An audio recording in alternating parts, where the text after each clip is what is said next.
Hello everyone. So আজকের এই problem আমাদের কি করতে হবে? আজকের এই প্রবলেমে আমাদেরকে আহ, একটা ভ্যালিউ নিতে হবে এবং সেই ভ্যালুটাকে হচ্ছে আমাদের প্রিন্ট করতে হবে। ইউজারের থেকে একটা ভ্যালু নিতে হবে এবং সেই ভ্যালুটা আমাদের প্রিন্ট।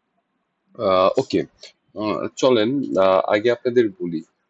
ধরেন আমি যদি একটা জিনিস নেই, ধরেন আমি যদি একটা জিনিস নিই তাহলে ওই জিনিসটা আমাকে একটা জায়গায় রাখতে হবে তো ওই শুরুতে, তারপরে নাহলে ওই জিনিসটা নিয়ে আমি কাজ করতে পারবো।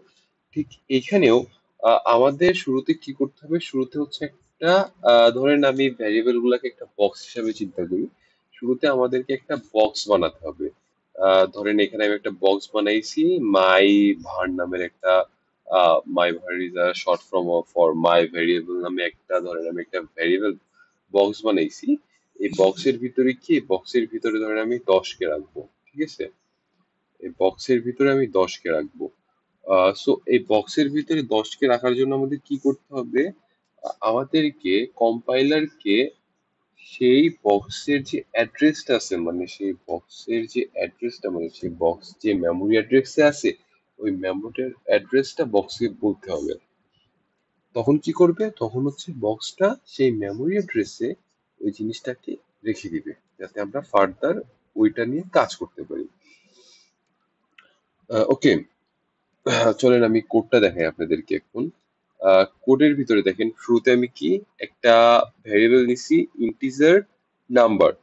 সো এটা দ্বারা কি হইতেছে? এটা মানে আমি এখানে একটা বক্স বানাইছি, বক্সের নাম হচ্ছে ইন্টিজার নাম্বার।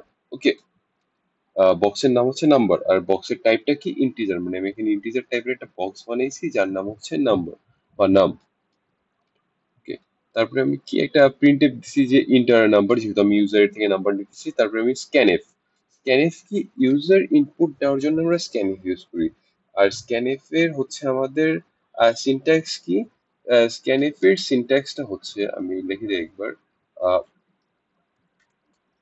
স্ক্যানএফ, প্রথমে স্ক্যানএফটা লিখবেন, তারপর এটা ফার্স্ট ব্র্যাকেট দিবেন, তারপর দিবেন, ঠিক আছে? তারপর হচ্ছে আপনার এই যে কোটেশন মার্ক গুলা দিবেন, কোটেশন মার্কের ভিতরে লিখবেন হচ্ছে আপনার টাইপটা। মানে ইন্টিজার হলে পার্সেন্ট ডি, ফ্লোট হলে পার্সেন্ট এফ, ডাবল হলে পার্সেন্ট এল এফ, ক্যারেক্টার হলে পার্সেন্ট সিএইচ, এরকম যেতে হবে, ঠিক আছে না? পার্সেন্ট সি এরকম যেতে হবে, ঠিক আছে? তাহলে আমি পার্সেন্ট ডি মানে হচ্ছে আমার টাইপ, ঠিক আছে? তারপরে কি যাবে? তারপর হচ্ছে আমার ভ্যারিয়েবলের নামটা। এখানে দেখেন আমাদের কিন্তু ভ্যারিয়েবলের নামটা যাবে না, আমার ভ্যারিয়েবলের অ্যাড্রেসটা যাবে, মানে সে যে অ্যাড্রেসে। আর অ্যাড্রেস বের করার জন্য আমি ইউজ করি, অ্যাড্রেস বের করার জন্য আমাদের অ্যান্ড, ধরেন var নেম। আমি যদি কোনো কিছুর আগে অ্যান্ডটা দিয়ে দিই তাহলে আমার কি বের হয়? ওই জিনিসের অ্যাড্রেসটা বের হয়ে যায়। ওকে, ওই জিনিসটা অ্যাড্রেসটা বের হয়। এটা হচ্ছে আমাদের হচ্ছে সিনট্যাক্সটা লেখার জন্য। এখানে দেখেন ওরকমই গেছে।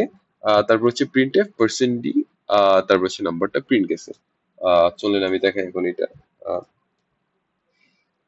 রান করে দেখাই। ধরেন আমি ইন্টার নাম্বার 10 ইন্টার দিলাম, এই যে 10 আউটপুট আসলো। আচ্ছা, এখন আপনাদের মনে খটকা থাকতে পারে আমরা এখানে কেন পার্সেন্ট এন্ড চিহ্নটা দিলাম, এখানে এন্ড চিহ্নটা কেন দিলাম? আচ্ছা, আপনাদেরকে আমি একটা সেপারেট প্রিন্টএফ এ এন্ড চিহ্নটা দেখাই। আহ, আচ্ছা, এটা কপি করেই দেখাই। কন্ট্রোল সি কন্ট্রোল ভি, তারপর হচ্ছে আমি এখানে এখানে ধরেন এন্ড দিলাম, ঠিক আছে? চলেন এখন এই জিনিসটা রান করি। ধরেন এখানে আমি 20 দিলাম।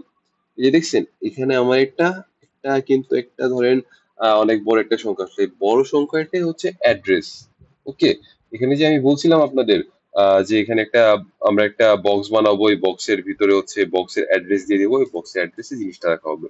এটাই অনেকটা ওই রকমই আর কি, মানে এমনি চলে গেল আর কি। সো এই যে কোড, এই লাইনটা আমি কমেন্ট আউট করে দিই। এই যে কোড, এটাই ছিল আমাদের হচ্ছে এই টাস্কের সলিউশন।